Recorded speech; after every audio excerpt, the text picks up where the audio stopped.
Senhora presidente, queridos colegas, as pessoas que nos acompanham, eu venho a essa tribuna hoje para explicar duas coisas muito importantes, que são reflexões que nós precisamos saber, e a minha fala, a minha posição nessa tribuna hoje, ela não reflete partido nenhum, candidato nenhum, posição nenhuma, A ou B.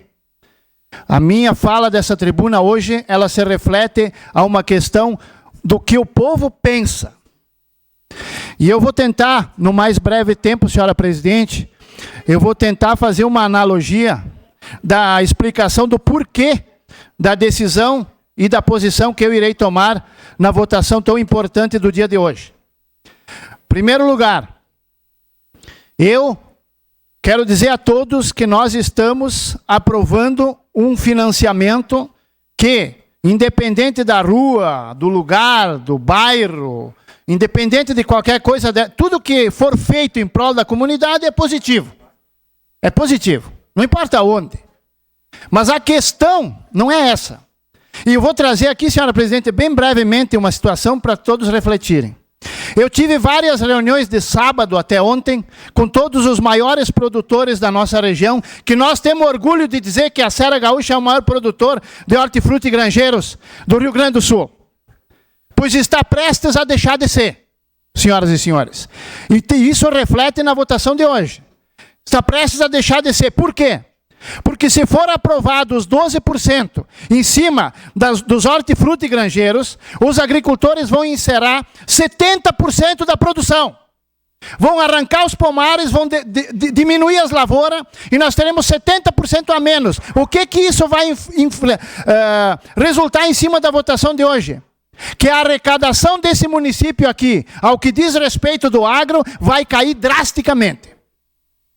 A arrecadação vai cair drasticamente, porque eles não terão mais competitividade de exportar a mercadoria que produzem. Vão diminuir a produção porque não vão mais exportar mais. Isso vai cair a arrecadação do município de Caxias do Sul.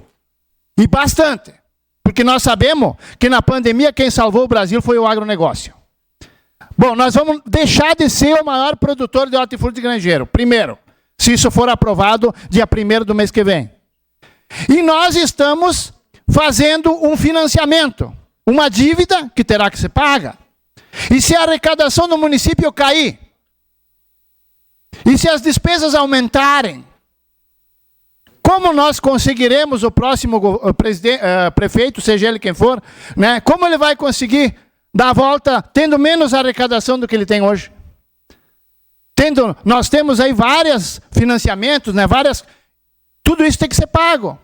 E eu estou preocupado com o setor que eu defendo, que é o agronegócio, que já me deixaram claro que 70% da produção vai cair. 70% da tributação que vem do agronegócio vai deixar de existir. E Caxias não vai continuar tendo problema? Caxias não vai continuar tendo os problemas que ela tem? Então, senhoras e senhores, essa é uma reflexão. E para concluir a minha fala, senhora presidente, quem me colocou aqui foi o povo. E eu consultei o povo, eu fiz uma pesquisa em todos os grupos que eu tenho, de pessoas que me apoiam, que me ajudaram, que me colocaram aqui, que me acompanham, que me defenderam aqui nesse plenário no pior dia da minha vida aqui dentro. E pedi para eles, expliquei para eles exatamente a situação, qual é que era, qual é que não era, e pedi um conselho. Vocês no meu lugar, como é que se posicionariam? 96% me pediu para votar contra.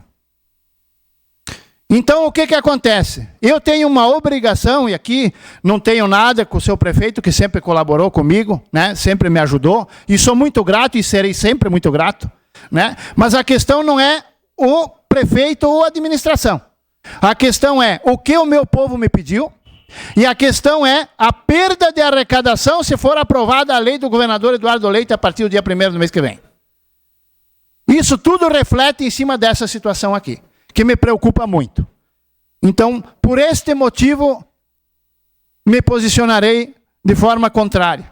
E não por ideologia, por partido, por candidato ou por posição, mas por esses motivos aqui. Obrigado, senhora presidente. Obrigada, vereador.